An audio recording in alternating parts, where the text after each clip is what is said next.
राधा करावचित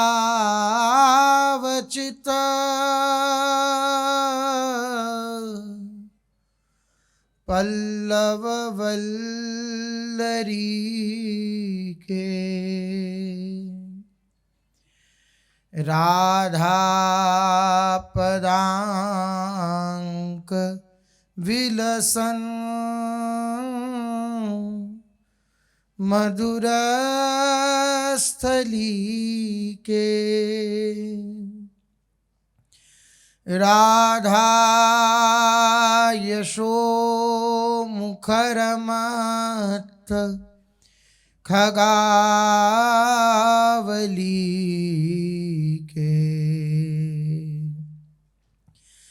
राधा विहार विपिने रमता मनो में प्रेमानंदोत्पुलकितगात्रौ विद्युद्धाराधर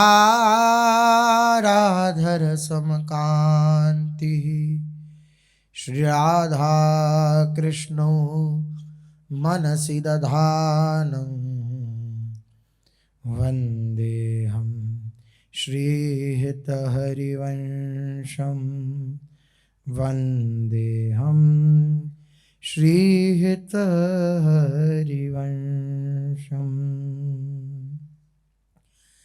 राधा राधा राधा राधा राधा राधा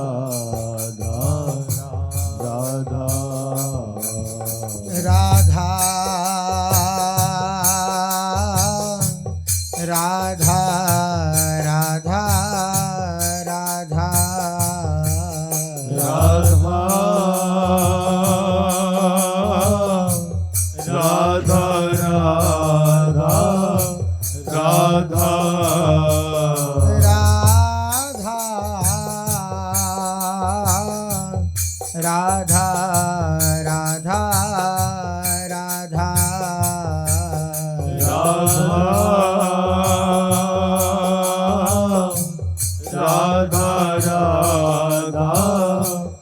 राधा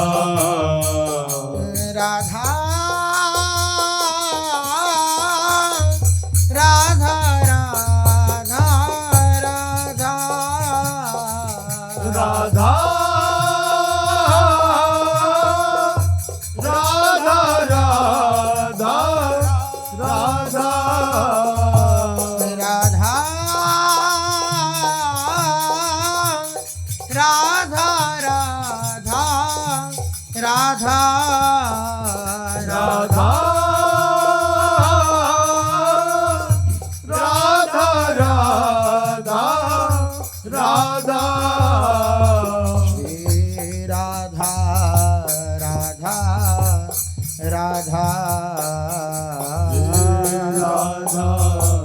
राधा राधा राधा श्री राधा राधा राधा राधा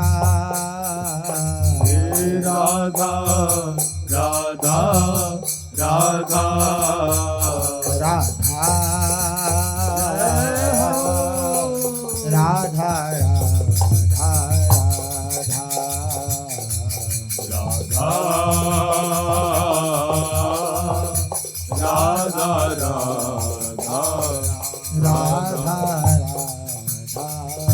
राधा राधा राधा श्री राधा वल्लभ लाल की, महाप्रभु श्री हरिवंश चंद्रजू महाराज की, श्री सद्गुरुदेव भगवान की जय। रसघन मोहन मूर्ति ठाकुर श्री राधा वल्लभ लाल जू, अनंतानंत सखियों की प्राण सजीवन मूरी श्री लाडली जू एवं इन युगल स्वरूपों को हृदय में नित्य नवीन रूप से दुलार करने वाले श्री सद्गुरुदेव भगवान के श्री चरणों में दंडवत प्रणाम है। प्रश्नोत्तरी में अपने लोग श्रवण कर रहे हैं। श्री जयदयाल गोयंदका जी महाराज समस्त साधकों के प्रश्नों को हृदय में धारण करके और श्री भगवान से ध्यानावस्था में वार्तालाप कर रहे हैं। उसमें अपने लोगों ने श्रवण किया, श्री भगवान ने महापुरुषों की शरणागति की बात कही।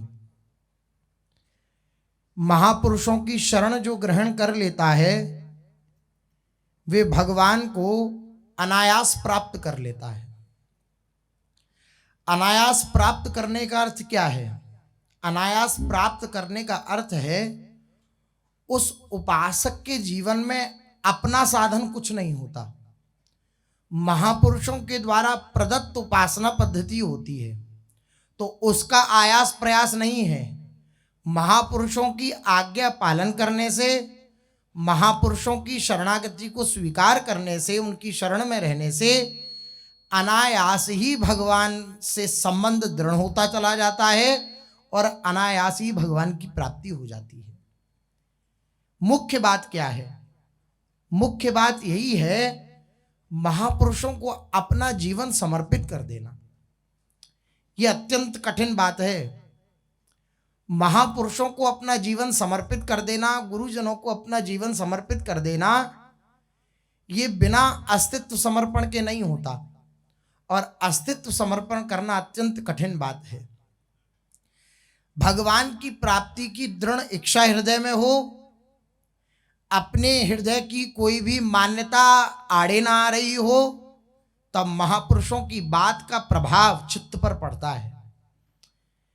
जो ज्यादा जानकार होता है, ज्यादा ज्ञान रखने वाला होता है, वे कोई प्रश्न भी करेगा तो वह उत्तर प्राप्त करने के लिए प्रश्न नहीं करेगा, वे ये देखने के लिए प्रश्न करेगा कि सामने वाले को कितनी जानकारी है। ऐसे व्यक्ति को कभी उत्तर प्राप्त नहीं होता क्योंकि उसके हृदय में उसका स्वकल्पित उत्तर पहले से विद्यमान है। इसी प्रकार से जो महापुरुषों के समीप खाली होकर के नहीं आते तो महापुरुषों का लाभ नहीं ले पाते, क्योंकि उनकी अपनी मान्यता बार बार महापुरुषों की आज्ञा में आड़े आती रहती है। अपनी मान्यता, अपनी जानकारी ये आड़े आती रहती है। इसलिए महापुरुषों के निकट आने के लिए सबसे उत्तम बात है कोरा कागज बनकर आना। मेरे को कुछ नहीं पता, मैं कुछ नहीं जानता, अब जो आप आज्ञा करेंगे वे मेरा जीवन होगा। ऐसे उपासक को बहुत शीघ्र लाभ मिलना प्रारंभ हो जाता है, बहुत शीघ्र, क्योंकि उसकी अपनी मान्यता कुछ नहीं है। वो केवल गुरुजनों की मान्यता के अनुसार चल रहा है, अर्थात उनके वचनानुसार चल रहा है। तो प्रत्येक स्थिति में, प्रत्येक परिस्थिति में गुरु वचनों का आश्रय लेने के कारण उसका जीवन सांगोपांग उपासना पद्धति के अनुसार चलता है और वह उस लक्ष्य को प्राप्त कर लेता है। अपनी मान्यता को हटाना बहुत कठिन है। अपनी जानकारी को बिल्कुल हटा देना, बिल्कुल एक तरफ कर देना, ये बहुत कठिन है। अन्यथा प्रश्न ही ना हो। गुरुदेव ने आज्ञा कर दी, हम उसका पालन कर रहे हैं, फिर प्रश्न कैसा? प्रश्न होता तभी है जब हम अपनी मान्यता को आदर देते हैं, अपने विचार को आदर देते हैं, अपने ज्ञान को आदर देते हैं। महापुरुषों की वाणी को आदर नहीं देते तभी प्रश्न होता है। अन्यथा केवल महापुरुषों का आश्रय लेकर, उनकी वाणी का आश्रय लेकर अगर कोई उपासक चले तो महापुरुषों की वाणी गुरुजनों से सुनाए, जीटी रोड है, कोई भय नहीं, चलते चलो चलते चलो चलते चलो, कोई भय नहीं। महापुरुषों की वाणी अनुभवी वाणी है, वे चले हैं, उसी को वह अपने मुख के द्वारा दूसरों को श्रवण करा रहे हैं, उसी मार्ग का। बस मान ले, बस मानना ही कठिन है और केवल मान ले तो बात बन जाए।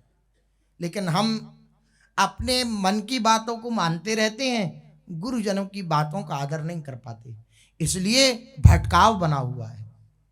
इसलिए प्रतीत हमें ऐसा हो रहा है कि हम मार्ग पर चल रहे हैं, लेकिन नहीं चल रहे। इसलिए बहुत सावधानी पूर्वक इस बात पर ध्यान देना चाहिए, इस बात को हृदय में धारण करना चाहिए कि महापुरुषों की वाणी से विलग ना हो। महापुरुषों की वाणी से विलग हो जाएंगे तो राही के सम चलत ही हो तो और की और।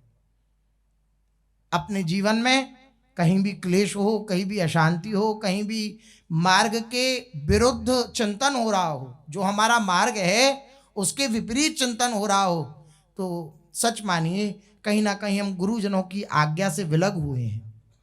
इसी कारण से ऐसा हो रहा है। अगर ऐसा सत्संग के प्रभाव से उस समय चेत आ जाए कि मेरे से कहीं ना कहीं आज्ञा उल्लंघन हुआ है, इसलिए मेरे साथ मेरे हृदय की वृत्ति ऐसी हो रही है, तो तुरंत पुकारने लग जाए प्रभु को, गुरु को, गुरुदेव को पुकारने लग जाए तो बात बन जाएगी। तो महापुरुषों को सर्वोपरि रखा श्री भगवान ने। महापुरुषों का आश्रय लेने से सब बात बन जाएगी, ये बात भगवान ने कही। फिर प्रश्न किया कि आप कह रहे हैं कि महापुरुषों को सर्वोपरि रखो, उनको अपना जीवन सर्वस्व मान लो और उनकी आज्ञा में चलो, लेकिन हम महापुरुषों को पहचाने कैसे? तो भगवान ने कहा कि पहचानना तो कठिन है, लेकिन फिर भी हम कुछ लक्षण बतलाए देते हैं। वो लक्षण सब आंतरिक हैं, जिसका पीछे वर्णन हुआ, वे लक्षण बतलाए। फिर प्रश्न किया कि अगर किसी को ऐसे महापुरुषों का मिलना कठिन प्रतीत हो और न मिले तो वह क्या करे? उतने समय तक जब तक आप ही महापुरुष के स्वरूप में प्रकट होकर ना हमें, उस बीच में वे क्या करे? तो भगवान ने कहा कि ऐसी अवस्था में सबके लिए समझने में सरल और सुगम सर्वशास्त्रमयी गीता को ही आधार मान ले, अपने जीवन का गीता को सर्वस्व मान ले। श्री भगवत गीता जो भगवत वाणी है, भगवान की वाणी है, उसको गुरु स्वरूप मान ले। लेकिन गीता का आश्रय लेंगे, लेकिन गीता का गूढ़ार्थ तो तभी समझ में आएगा जब महापुरुषों की शरणागति स्वीकार होगी। गीता का आश्रय लिया, गीता को, भगवान की वाणी को हमने गुरु स्वरूप, क्योंकि सर्वोपरि गुरुदेव तो श्री कृष्ण ही है, जगत गुरु है। तो श्री कृष्ण की जो वाणी है गीता जी, जब तक महापुरुषों का मिलन ना हो तब तक गुरु स्वरूप में उन्हें स्वीकार कर ले। अब प्रश्न किया साधक ने कि आप गीता की बात कह रहे हैं, तो प्रधानता से अब आप सामने हैं, आपने गीता का वर्णन किया है, तो मैं आपसे ही सीधा प्रश्न करता हूं कि आपको गीता जी के कौन कौन से श्लोक ऐसे हैं कि जिसको लक्ष्य रखकर साधक अपना गुण और आचरण बनावे, आप बतला दीजिए। तो श्री भगवान ने उत्तर दिया कि इसके लिए गीता में बहुत से श्लोक हैं, उनमें से मुख्यतया ज्ञान के नाम से बतलाए हुए अध्याय 13 के श्लोक 7 से 11 तक, दैवी संपत्ति से बतलाए हुए अध्याय 16 के 1 से 3 तक, और फिर तप के नाम से बतलाए हुए अध्याय 17 के श्लोक 14 से 17 तक के अनुसार अपना जीवन बनाना चाहिए। ये भगवान ने बात कही, इसका पीछे वर्णन हो चुका है कई बार। पूज्य सतगुरुदेव भगवान ने भी दैवी संपत्ति आदि का वर्णन किया है, और पीछे गुणों की चर्चा में भी इसका वर्णन हुआ है। श्री भगवान ने ये अपने हृदय के चयनित श्लोक बताए कि इनके अनुसार साधक अपना गुण और आचरण बनावे, ऐसे उसके आचरण हो, ऐसे उसके अंदर गुण हो। और सबसे गुह्यतम, सबसे रहस्यमयी बात जो श्री भगवान ने अंत में कही, उसको अपना जीवन बना ले। क्या? सर्वधर्मान परित्यज्य मामेकम शरणम व्रज, अहम त्वाम सर्व पापेभ्यो मोक्षयिष्यामि मा शुचः। मैं तुझे समस्त पापों को भस्मीभूत करके, तेरे समस्त पापों को, और मैं तुझे मोक्ष प्रदान करूंगा, केवल तू मेरी शरण में आ जा। सब लोक धर्मों का त्याग करके तू मेरी शरण ग्रहण कर ले, मैं सब कुछ बना दूंगा, अर्थात मेरे पे निर्भर हो जा। शरणागति का अर्थ क्या है? भगवान पर निर्भर हो जाना। निर्भर मगन प्रेम हनुमाना, श्री हनुमान जी के विषय में आया। वैसे कैसे प्रेम से युक्त हैं श्री हनुमान जी महाराज? बोले निर्भर प्रेम। निर्भर, जैसे एक छोटा बालक अपने माता पिता के निर्भर रहता है, वे जैसा खवा दें, जैसा पहना दें, जैसा उड़ा दें, जो पिवा दें, उसके अनुसार अपना जीवन बनाता है, माता पिता के निर्भर रहता है। इसी प्रकार से भगवान के निर्भर रहना, जो वह दे दें वे पा लिया जाए, जो वे पिवा दें वे पी लिया जाए, जो वे खवा दें वे खा लिया जाए। अर्थात उनके अनुसार, उनके आश्रित होकर, उनके निर्भर होकर अपने जीवन की बागडोर उनके चरणों में समर्पित कर देना, ये निर्भरता है। ऐसी निर्भरता जिनके जीवन में होती है वे समस्त शास्त्रों के सार को प्राप्त कर चुके हैं। समस्त शास्त्रों का सार है भगवान की शरणागति, भगवान पर निर्भरता। हम निर्भर हो गए। जिसे श्री सद्गुरुदेव भगवान सरल शब्दों में कहते हैं गले पड़ जाना। श्री सद्गुरुदेव भगवान के श्री मुख से अपने लोगों ने कई बार श्रवण किया है। श्री सद्गुरुदेव भगवान कहते हैं श्री जी के गले पड़ जाओ। अब कैसे उदाहरण देते हैं? बोले किसी की जैसे हाथ की हड्डी टूट जाए तो वो जैसे गले में बांध के डोलता है। अब कितना भी साथ चले, कैसे भी चले, तो वो हाथ ऐसे ही रहेगा, गले में डाल के ऐसे बस हिल गए रहो श्री कृष्ण के, श्री लाडली जी के श्री चरणार विंदों में, गले पड़ जाओ उनके। वो कहें भी कि छोड़ भाई बहुत हो गया, तब भी उनको छोड़ो मत। नहीं, जैसे तैसे पकड़ में आए हो, अब नहीं छोड़ूंगा। गले पड़ जाना। गले तभी आप पढ़ सकते हो जब किसी और के गले ना पड़े हो। किसी और के गले पड़े होगे तो भगवान के गले पड़ना मुश्किल है। किसी और के गले पड़ना अर्थात किसी और का आश्रय, किसी और का आश्रय ही भगवान की निर्भरता में बाधक होता है। हम भगवान के पूर्णतः निर्भर क्यों नहीं हो पाते? क्योंकि कहीं ना कहीं शरीर संसार का आश्रय लेता है, अपने साधन का आश्रय रहता है, अपने बल का आश्रय रहता है, अपने जन का आश्रय रहता है। जन बल, तप बल, धन बल और शरीर का बल, ये सब बल जो हैं ये भगवान की निर्भरता में बाधक होते हैं। हम निर्भर क्यों नहीं हो पाते? क्योंकि इन सब बलों का आश्रय लिए रहते हैं। प्रश्न किया तुरंत फिर साधक ने कि प्रभु अब आप यह बतलाइए कि निर्भरता का स्वरूप आप बतलाते हैं कि सब प्रकार से जो विधान आपका हो उसमें प्रसन्न रहना, ये आप निर्भरता का स्वरूप बतलाते हैं। ऐसा आप कहते हैं कि मेरे किए हुए विधान में हर समय प्रसन्न रहना चाहिए, तो इसका अभिप्राय क्या है? इसका अभिप्राय क्या है? भगवान ने अपनी वाणी के द्वारा कहा है, उन्हीं के शब्द हैं। भगवान कह रहे हैं सुख दुख में, लाभ हानि में, प्रिय अप्रिय में। कितनी विलक्षण बात है। प्रियता में भगवान का विधान देखना सरल है, अप्रियता में भगवान का विधान देखना ये कठिन है। अप्रियता में भगवान का विधान बुद्धि के द्वारा देखना ये भी निर्भरता नहीं है। सहज में बुद्धि देख के द्वारा ये होगा, शास्त्र कहते हैं, गुरुजन के, यद्यपि प्रारंभिक यही स्थिति होती है, ऐसी समझाया जाता है मन को, लेकिन पूर्ण निर्भर स्वरूप नहीं है ये। बुद्धि के द्वारा हमने माना तो उसमें ये होगा कि अब कर क्या सकते हैं हम। श्री राधा बाबा महाराज ने ये बात कही है कि निर्भरता में कलंक है, क्या करें, हमारा क्या वश है।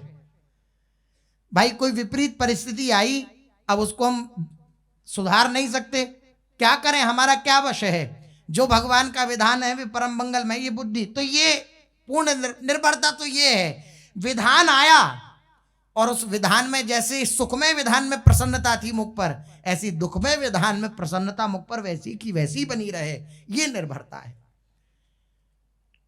बुद्धि के द्वारा तभी निर्भरता कलंकित होती है जब हमारे हृदय में ये भावना दृढ़ता के साथ नहीं बैठी होती कि ये मंगलमयी है, ये परिस्थिति जो है ये मंगलमयी है, ये दृढ़ता के साथ नहीं बैठी होती। इसलिए बुद्धि के द्वारा प्रयत्न करना पड़ता है। यद्यपि यह भी प्रारंभिक अवस्था है, ऐसा होना ही चाहिए। पहले मन राजी थोड़ी हो जाएगा पहले ही दिन, उसको बार बार समझाना पड़ता है कि नहीं, प्रभु का मंगलमय विधान है, मंगलमय विधान है। ऐसा करते करते करते करते करते करते एक समय ऐसी स्थिति आती है कि विधान विपरीत आया और उसके हृदय में किसी प्रकार का कोई उद्वेग नहीं हुआ, कोई उसका प्रभाव नहीं पड़ा विपरीत विधान का भी। प्रिय विधान आया तो उसका सुखमय विकार उसके हृदय में नहीं आया, और अप्रिय विधान आया तो उसका दुखमय विकार उसके हृदय में नहीं आया। यह है पूर्ण निर्भरता। तो सुख दुख में, लाभ हानि में, प्रिय अप्रिय आदि की प्राप्ति रूप मेरे किए हुए विधान को मेरा भेजा हुआ पुरस्कार मानकर सदा संतुष्ट रहना, ये मेरा अभिप्राय है। मेरे विधान में प्रसन्न रहने का प्रश्न किया ना, आपके विधान में प्रसन्न रहने का ये कहने का आपका अभिप्राय क्या है? तो भगवान का अभिप्राय है सुख दुख में, लाभ हानि में, प्रिय अप्रिय में, जो भी कुछ प्राप्त हो, जिस रूप में प्राप्त हो, उस प्राप्ति रूप मेरे किए हुए विधान को मेरा भेजा हुआ पुरस्कार मानकर। अब देखो एक शब्द और बढ़ा दिया भगवान ने, मेरा भेजा हुआ मानकर। तो इसमें कहीं ना कहीं रहता है कि हाँ भेजा है, अब वो तिरस्कार भी हो सकता है, पुरस्कार भी हो सकता है। लेकिन भगवान कह रहे हैं जो मैं भेज रहा हूं, सुख या दुख, प्रिय या अप्रिय, लाभ या हानि, वो सब पुरस्कार मानकर। तिरस्कार की बात ही नहीं है, क्षोभ की बात ही नहीं है, दुख दुख ही नहीं है, हानि हानि ही नहीं है, अप्रिय अप्रिय ही नहीं है। वह अप्रिय में भी, हानि में भी, दुख में भी क्या देख रहा है? मेरे भगवान का पुरस्कार है। ये बात भगवान की अभिप्राय है इस बात में कहने का कि उसको मेरा भेजा हुआ पुरस्कार मानकर सदा संतुष्ट रहना। संतुष्ट है ये न के नवा, जो कुछ भी, जैसी भी, जो कुछ भी परिस्थिति जीवन में आ रही है, मेरे प्रभु का पुरस्कार है। ये लिख लेने योग्य बात है। क्या? मेरे प्रभु का जो मंगलमय विधान मेरे जीवन में आ रहा है, वो मेरे प्रभु का पुरस्कार है। पुरस्कार, आह, कौन पुरस्कार प्राप्त करना नहीं चाहता है? कोई त्रिभुवन में पुरस्कार प्राप्त ना करना चाहे? कोई नहीं, सब पुरस्कार प्राप्त करना चाहते हैं। देखिए ये है भगवान की कृपा का पुरस्कार। हर परिस्थिति में, हर विधान में ये देखना कि मेरे प्रभु के द्वारा भेजा हुआ पुरस्कार है। पुरस्कार मिलने पर जैसा आनंद होता है, पुरस्कार कहने का तात्पर्य भगवान का यही है कि जैसे किसी को पुरस्कृत किया जाए, कि आओ आपको पुरस्कृत किया जाएगा सुंदर मंच पर, तो कैसा उसके हृदय में आह्लाद होता है, कैसा उसके हृदय में उत्साह होता है। ऐसा उत्साह प्रत्येक विधान में हो। जैसे किसी को पुरस्कार मिल रहा हो, उसके हृदय में जैसा उत्साह होता है, ऐसा उत्साह प्रत्येक विधान में हो। अब देखें, जांच करें अपने जीवन में, क्या प्रत्येक विधान में पुरस्कार मिलने जैसा उत्साह होता है? क्या नहीं होता? तो कमजोरी किसकी? हमारी। हमें भगवान के प्रति कटाक्ष नहीं करना है, फिर हमें अपनी कमजोरी को मानना, प्रभु से कहना है हार गया, हार गया, मैं आपके विधान को पुरस्कार नहीं समझ पाया, कृपा करना। आप मेरे को ये दिखलाना अपनी कृपा से कि आपका भेजा हुआ प्रत्येक विधान पुरस्कार है, आपकी प्रसन्नता है। भक्त तो बनते हैं हम, भगवान के परम भक्त बनने की चेष्टा तो करते हैं, लेकिन भक्त के स्वरूप को नहीं जानते। भक्त का स्वरूप होता है, प्रेमी का स्वरूप होता है अपनी प्रेमास्पद की प्रसन्नता में प्रसन्न रहना, अपनी इच्छा का परित्याग, अपनी मान्यता का परित्याग, अपनी जितनी भी हृदय की विचलता, उन सब का परित्याग। ये भक्त का स्वरूप है। अपनी कामना नहीं होती उसके हृदय में, नहीं। ये विचार करते रहना है प्रत्येक परिस्थिति में। हमारे भगवान का भेजा हुआ ये पुरस्कार है, भगवान का भेजा हुआ पुरस्कार है। भगवान कितनी कृपा है। श्री भगवान कृपा करके अपने संतों की मंडली में रखे हुए हैं और बार बार इन्हीं बातों का स्मरण करा रहे हैं। साधु संगत कर अनुदिन राती। तो इसलिए भगवान की कृपा का दर्शन करते हुए कि देखो कितना प्यार करते हैं। आप विचार करिए, जैसे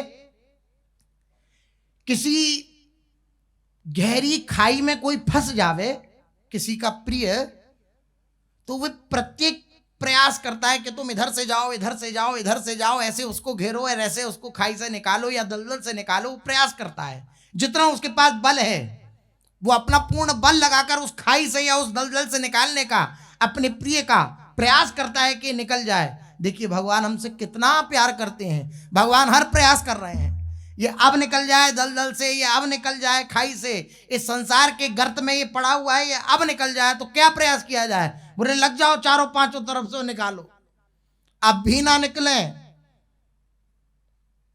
ये जो सुंदर अवसर प्राप्त हुआ है, इस अवसर को प्राप्त करके अब भी ना निकले तो हमसे बड़ा हतभागी कोई नहीं हो सकता, नहीं हो सकता।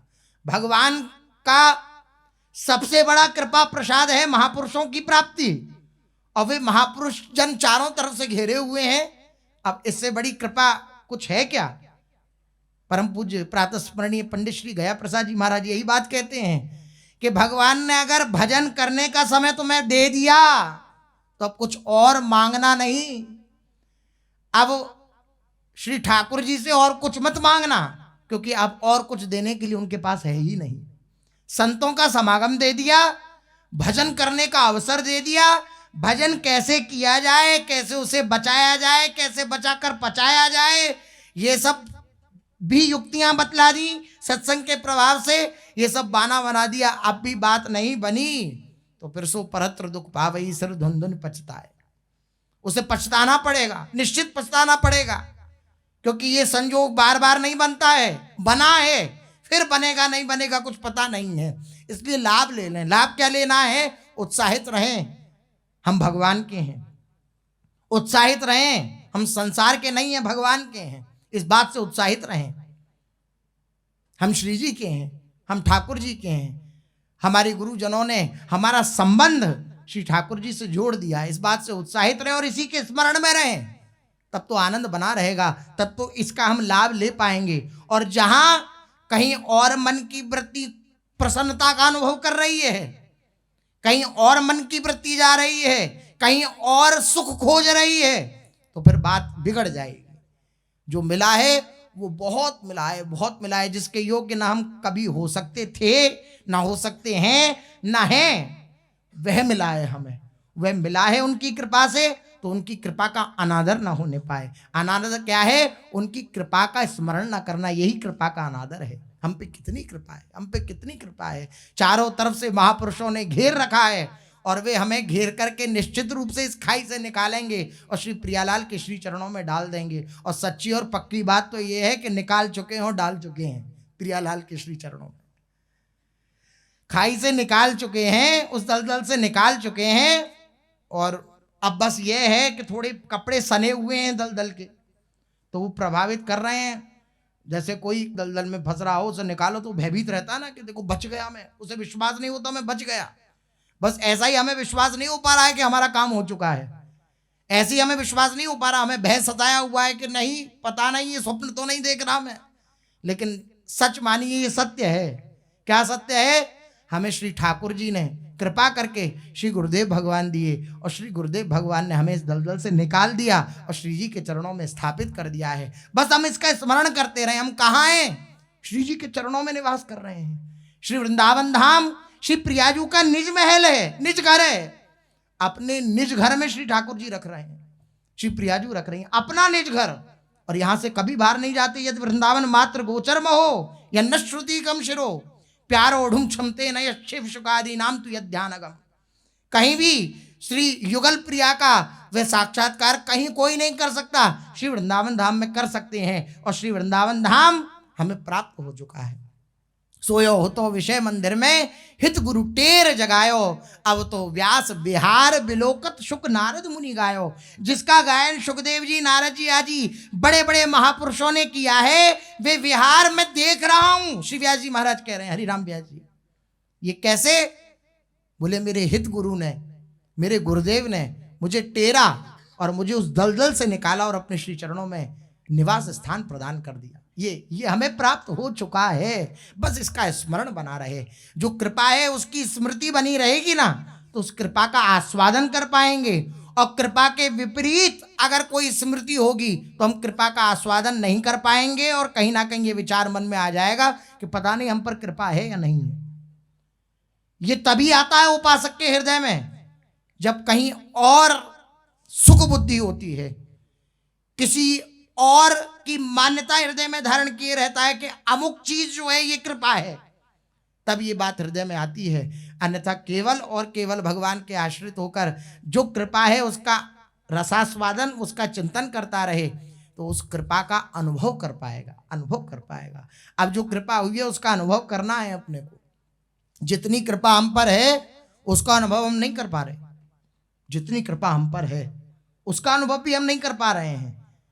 श्री ठाकुर जी, श्री जी कृपा करें और उनकी कृपा से उनकी कृपा का अनुभव हो जाए। क्या अनुभव हो जाए?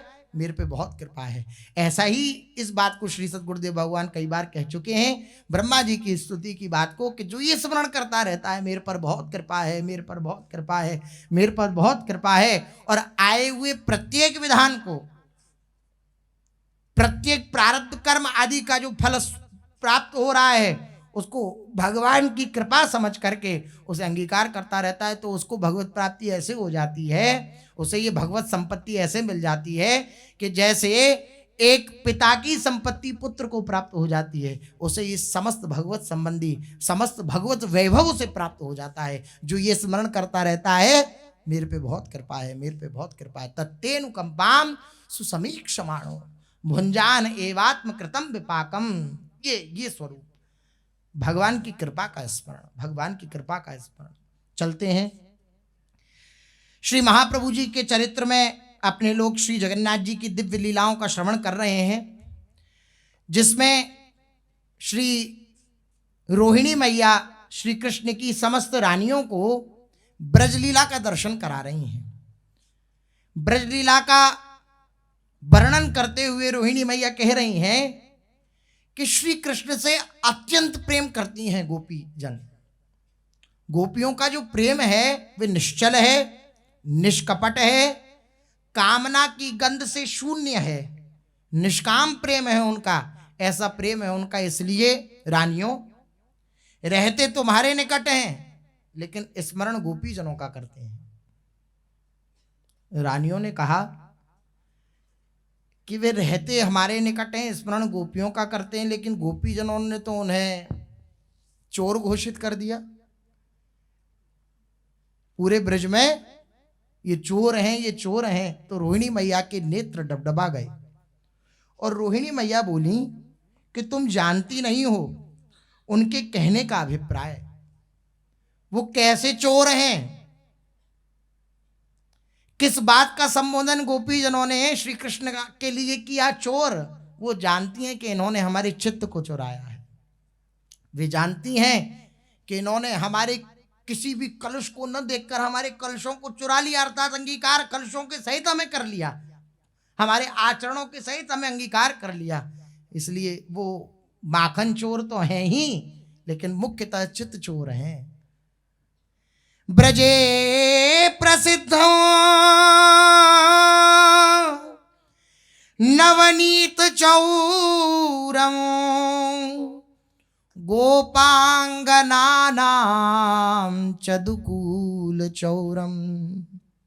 और अनेक जन्मार्जित पाप चोरम चौराग्रगण्यम पुरुषम नमामि। वे चोर तो हैं लेकिन कैसे चोर हैं हमारे श्री कृष्ण।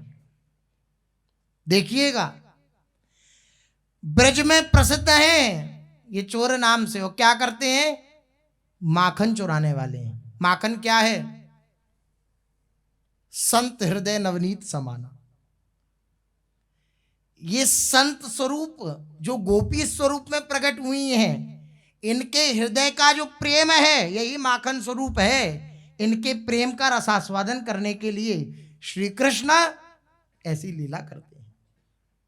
संत हृदय नवनीत समाना। संतों का हृदय कैसा है? नवनीत के समान। उसी नवनीत का चोर, ये चोराग्रगण्य प्रभु उसी की चोरी करते हैं। ब्रजे प्रसिद्धम नवनीत चौरम गोपांगनानाम चदुकूल चोरम। गोपांगनाओं के हृदय में अगर कहीं भी शरीराभिमान रह गया है तो शरीराभिमान की चोरी करते हैं। चदुकूल चोरम। और क्या करते हैं? बोले जो इनके आश्रित हो जाता है ना, उन आश्रित जनों के अनेक जन्मों के अर्जित पापों का ये चोरी कर लेते हैं। ऐसे करुणामय है, ऐसे करुणामय चोर है। ऐसा कोई चोर है? ये अनंत जन्मों की पाप वासनाएं, पाप प्रवृत्तियां, अनेक जन्मों के संस्कार, अनेक जन्मों के इकट्ठे पाप राशि, ये सब कूड़ा है। लेकिन हमारे परम चौराग्रगण्य श्री कृष्ण ऐसे चोर हैं कि अनेक जन्मार्जित पाप चोरम, अनेक जन्मों में अर्जित जो पाप हैं उन पापों की चोरी कर लेते हैं। ऐसा चोर कहीं नहीं मिलेगा त्रिभुवन में, ऐसे हैं ये। श्री राधिकाया हृदयस्य चौरम नवाम्बुदश्यामलकान्ति चौरम पदाश्रितानां च समस्त चौरम चौराग्रगण्यम पुरुषम नमामि। श्री लाडली जू के हृदय को चुराने वाले चोर हैं ये। देखो लाडली जू के हृदय को चुराया तो लाडली जू क्या कह रही हैं? नंद के लाल हरियो मन मोर, हाँ अपने मोतिन लरपोवती कांकर डार गयो सखी भोर। कैसा स्वरूप सखी? बंक विलोकन चाल छबीली, रसिक शिरोमणि नंद किशोर, कही कैसे मन रहत श्रवण सुनी, सरस मधुर मुरली की घोर। इंदु गोविंद बदन के कारण, चितवन को भय नैन चकोर। नैन चकोर हो गए उनके स्वरूप का दर्शन करने के लिए, उनकी बंक चितवन दर्शन। ऐसे ही श्री लाडली जू के हृदय को उनके चित्त को चुराने वाले हैं। श्री लाडली जू कह रही हैं, मोह को तो भावती ठोर प्यारे के नैननी में, प्यारो भयो चाहे मेरे नैनन के तारे। मेरे तन मन प्राण हूँ ते प्रीतम प्रिय, अपने कोटिक प्राण प्रीतम मोसोहारी। यह है श्री लाडली जू के हृदय के चित्त का, हृदय का ऐसा आकर्षण किया, चित्त का ऐसा आकर्षण किया श्री कृष्ण ने, कर्षयति कृष्ण के लाडली जू कह रही है मुँह को तो भावती ठोर प्यारी के नैनन। तो श्री राधिकाया हृदयस्य चौरम, और नूतन जलधर की श्याम कांति चुराने वाले, नवीन मेघ की जिसमें जल भरा हुआ है ऐसे मेघ की कांति को चुराने वाले ऐसे ही चौराग्र गण्य हैं। एवं निज चरणाश्रितों के समस्त पाप ताप चुराने वाले चौराग्र गण्य, इन श्री कृष्ण परम पुरुष को मैं प्रणाम करता हूँ। आहा, आगे कह रहे हैं, अकिंचनीकृत्य पदाश्रितम यह करोति भिक्षुम पति के हीनम, केनाप्यहो भीषण चौर ईदृग, दृष्टः श्रुतो वा न जगत्त्रयेपि। तो बोले हमारे श्री कृष्ण जो हैं ये कंगाल कर देने वाले चोर हैं। कैसे? बोले अकिंचनीकृत पदाश्रितम, ये जो इनके पदाश्रय को प्राप्त किया जिसने, उस पदाश्रित उपासक के हृदय में जिस जिसके प्रति भी मैं और मेरापन है उस सब को छीन लेते हैं श्री ठाकुर जी। शरीर मेरा, संसार मेरा, ये मेरे, वो मेरे, धन मेरा, वैभव मेरा, तो सबको छीन लेंगे जब वे कृपा करेंगे। तो ऐसे चोर हैं ये। अकिंचनीकृत्य, और उसे क्या कर देंगे? अकिंचन बना देंगे। अकिंचन का अर्थ शरीर और संसार में जिसका अपना कहलाने वाला कोई नहीं है उसे कहते हैं अकिंचन। तो उसे कहते हैं अकिंचन, और उसे अकिंचन बना देंगे श्री ठाकुर जी जो इनकी शरण में आएगा। अकिंचनीकृत्य पदाश्रितम, यह जो इनके पदाश्रित हुआ उनको अकिंचन बना देंगे, और फिर उस अकिंचन के पास क्या रह जाएगा? केवल ये रह जाएंगे। इसलिए कुंती जी स्तुति करती हुई कह रही हैं, नमो किंचन वित्ताय, आप अकिंचन जनों के वित्त हैं, आप अकिंचन जनों के धन हैं। नमो किंचन वित्ताय, ये फिर उसके धन बन जाते हैं। सारा धन उसका जिस जिसके प्रति उसने अपनापन कर रखा था उसको छीन लेते हैं, फिर उसके पास कुछ नहीं रहता, वे कंगाल हो जाता है। भ्रमर गीत में गोपियों ने भी यही बात कही है कि जो आपकी लीला कथा का श्रवण करता है वो क्या हो जाता है? बोली भिक्षु चर्याम चरंती, वो भिक्षु हो जाता है। और वे ब्रजमंडल में भिक्षुक का भेष बना करके और मधुकरी मांगता फिरता है। आपकी कृपा जब होती है, आपके लीला चरित्र का ऐसा प्रभाव है कि भिक्षुचर्याम चरंती, वे भिक्षुक हो जाता है जो आपके लीला चरित्र का श्रवण या कथन करता है। ये प्रभाव है लीला चरित्र का। अकिंचनी कृत्य पदाश्रितम यह और करोति भिक्षुम पति गेहहीनम, जो अपने चरणाश्रितों को निष्किंचन बनाकर मार्ग में घूमने वाले अनिकेत, अनिकेत भक्त का लक्षण है, पीछे वर्णन सुना था गीता के श्लोकों में, अनिकेत भक्त का लक्षण है, उसे अनिकेत बना देते हैं, अर्थात उसका कोई निवास स्थान नहीं रहता, कोई घर नहीं है उसका, उसे अनिकेत बना देते हैं और भिक्षुक बना देते हैं। अरे ऐसा भयंकर चोर तो किसी ने तीनों लोकों में भी देखा या सुना नहीं होगा। वर्णन करते हुए कह रहे हैं के नाप्य हो भीषण चौर, ऐसे भीषण चोर न किसी ने कभी देखे होंगे न सुने होंगे जैसे ये चौराग्रगण्य श्री कृष्ण है। और यदि ये नामापि हरत्य शेषं गिरि प्रसारानपि पापराशीन् आश्चर्य रूपो ननु चौर ईद्रेग दृष्टः श्रुतो वा न मया कदापि। कह रहे हैं कि जिनका नाम मात्र लेना भी पर्वत के समान विशाल पाप समूह को समूल हर लेता है।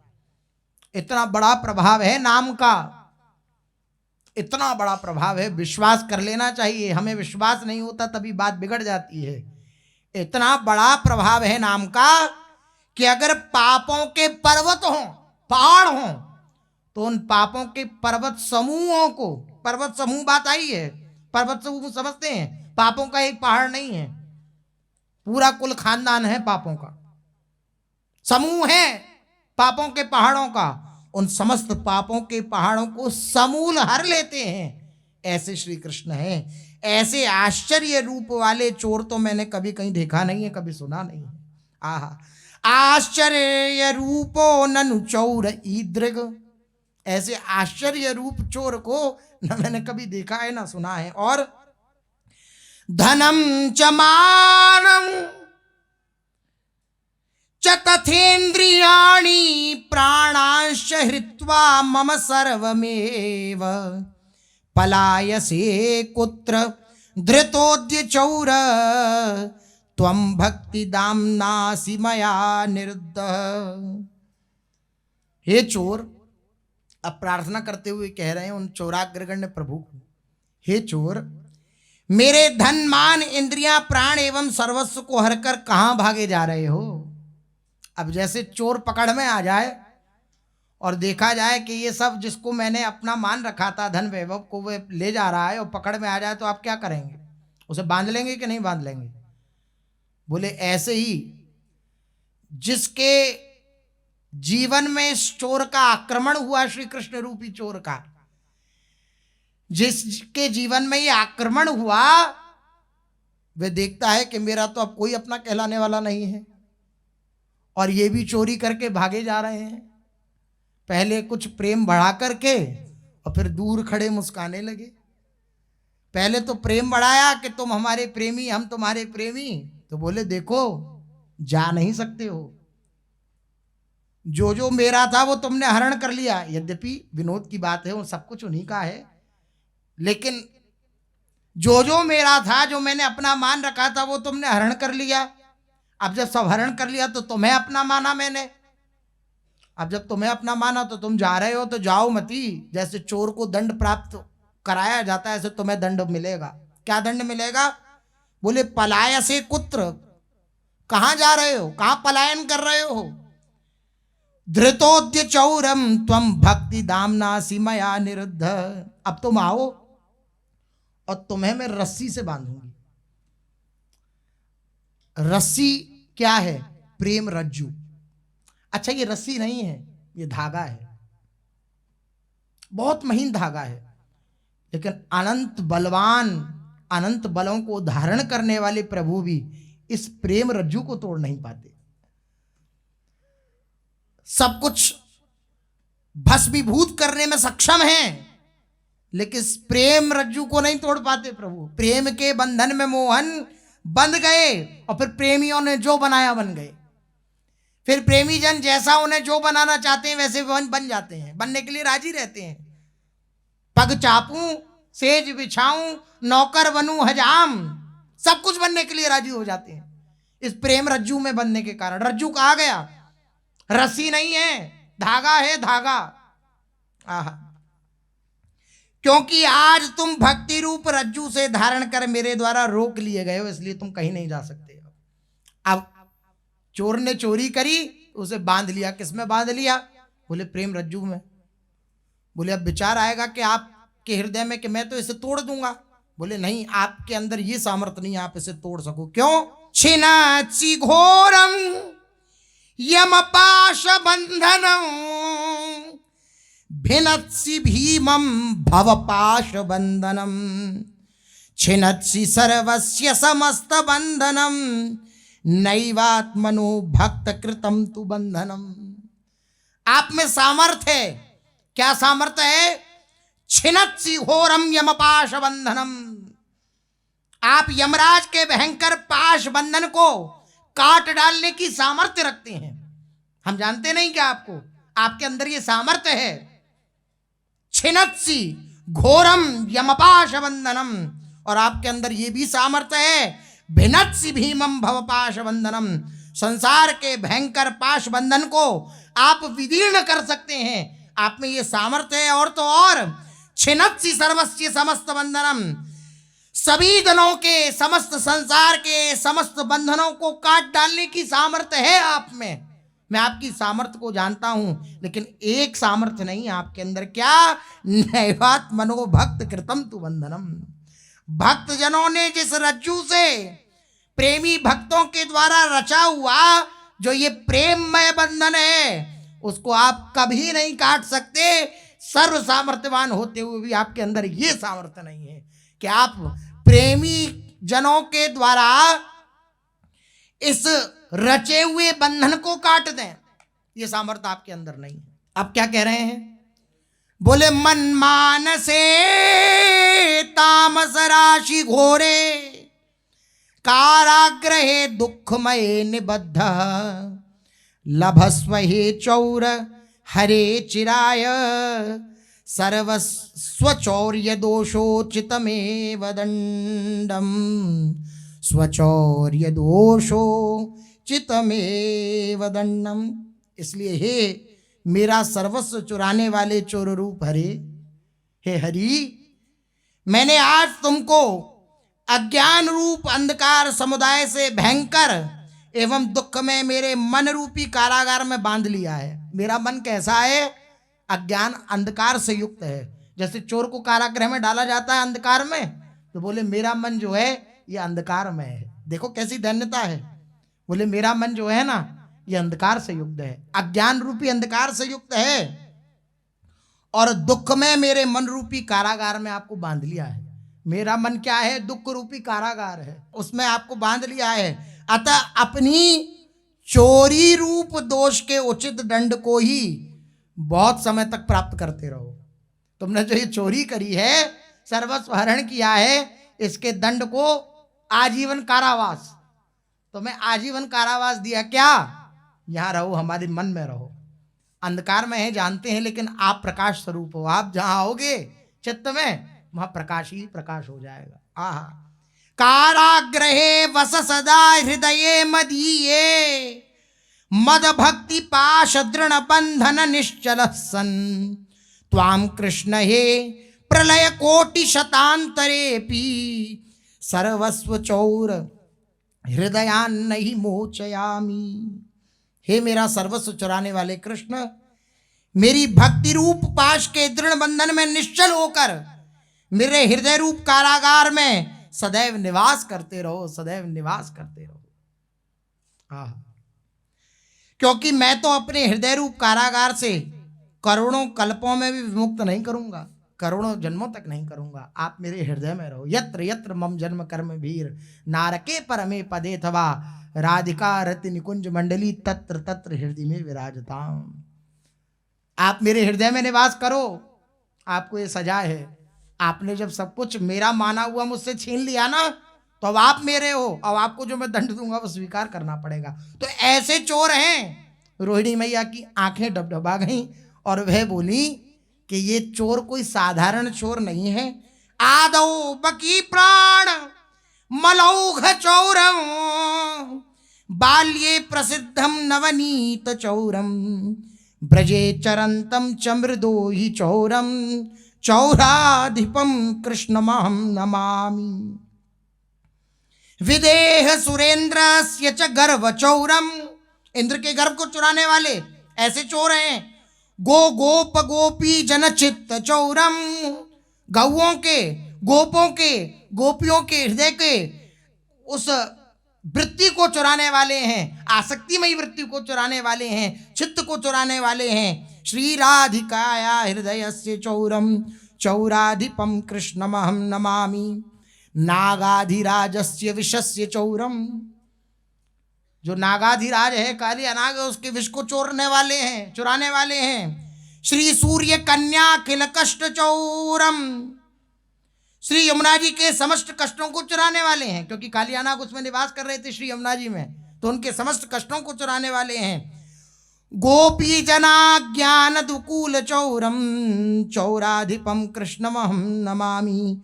गोपी जनों के अज्ञान रूपी चीर को चुराने वाले आप हैं। ऐसे चौराधिपति श्री कृष्ण को मैं बारंबार प्रणाम करता हूं, बारंबार प्रणाम करता हूं। और क्या कह रहे हैं?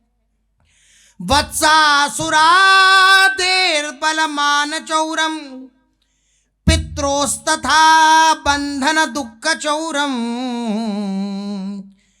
कुब्जार्चन व्याज मनोज चौरम चौराधिपम कृष्णमहं नमामि। आह, कैसा रसमय वर्णन है। कह रहे हैं वत्सासुर आदि दैत्यों के बल एवं अभिमान को आप चुराने वाले हैं, उनके बल को, उनके अभिमान को चुराने वाले हैं। कंस के कारागारस्थ माता पिता के बंधन रूप दुख को चुराने वाले हैं। अपने पूजन के बहाने कुब्जा के मनोज को चुराने वाले हैं, अनंग को चुराने वाले हैं। ऐसे ही चौराधिप श्री कृष्ण को मैं प्रणाम करता हूं। देखिए क्या चुराते हैं वे, जो चुराने योग्य नहीं है उसको चुराते हैं प्रभु। हमारा मलिन ये पाप राशि क्या चुराने योग्य है? हमारे पाप कर्म क्या चुराने योग्य हैं? हमारे अनंत जन्मों के ये जो अगराशि है ये क्या चुराने योग्य है? लेकिन आप देखिए इन्हीं सबको चुराते हैं।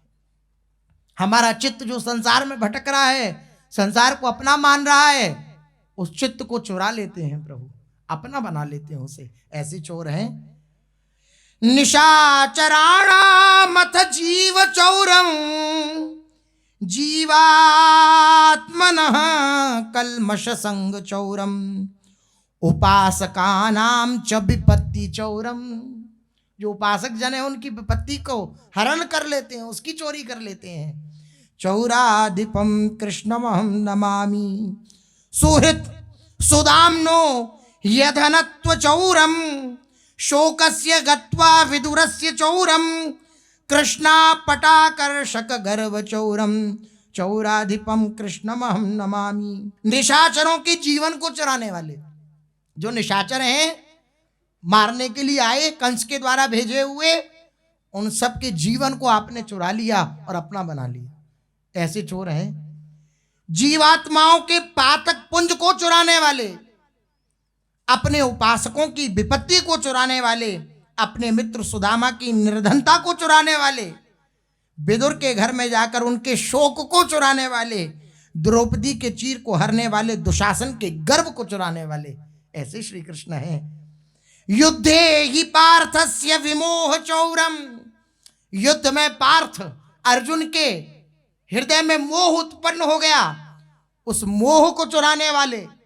आहा, पुरः स्थिति नाम च बलस्य चौरम दिने च माया बल सूर्य चौरम चौराधिपम कृष्णमहं नमामि। महाभारत में गीता ज्ञान देकर अर्जुन के विशाल मोह को चुराने वाले, युद्ध स्थल में अपने सामने खड़े हुए सैनिकों के बल को चुराने वाले। युद्ध कैसे हुआ महाभारत का? सबने, किसी के अंदर कोई बल नहीं था, क्योंकि सबके बल को श्री कृष्ण ने चुरा लिया था। ऐसे समस्त जनों के बल को चुराने वाले, जयद्रथ वध के दिन अपनी माया के बल से सूर्य को चुराने वाले, ऐसे आप चोर हैं। आपकी जय जयकार हो। और चित्तस्य शीलस्य जनस्य चौरम अनेक जन्मार्जित पाप चौरम दास्यम गतानाम च समस्त चौरम चौराधिपम कृष्णमहं नमामि। भक्त जनों के चित्त एवं शील को चुराने वाले हैं आप, भक्तों के हृदय को चुराने वाले हैं, अनेक जन्मों के द्वारा उपार्जित पापों को चुराने वाले, अपने सेवकों के समस्त पाप ताप को चुराने वाले ऐसे चौराधिपति श्री कृष्ण को मैं बारंबार प्रणाम करता हूं। रोहिणी मैया अश्रु विमोचन करती हुई समस्त रानियों को उत्तर दे रही हैं कि तुम चोर कह रही हो उन्हें, वो चोर कैसे हैं जान लो। वे समस्त कलशों को चुरा देते हैं। जो भी विपत्ति भक्त के जीवन में आती है, प्रेमी के जीवन में आती है, उन समस्त विपत्तियों की चोरी कर लेते हैं प्रभु, उन समस्त विपत्तियों का हरण कर लेते हैं प्रभु। ऐसे हमारे प्रभु हैं, ऐसे श्री कृष्ण हैं। उन श्री कृष्ण से ये जो गोपी जन है ना, ये निश्चल निष्कपट प्रेम करती हैं। इसलिए श्री कृष्ण शैया पर होने पर भी गोपी जनों का स्मरण करते हैं। आगे श्री लाडली जो की प्रेम की चर्चा रोहिणी मैया ने करी है, सुशेष चर्चा आगे। श्री राधा वल्लभ लाल की जय।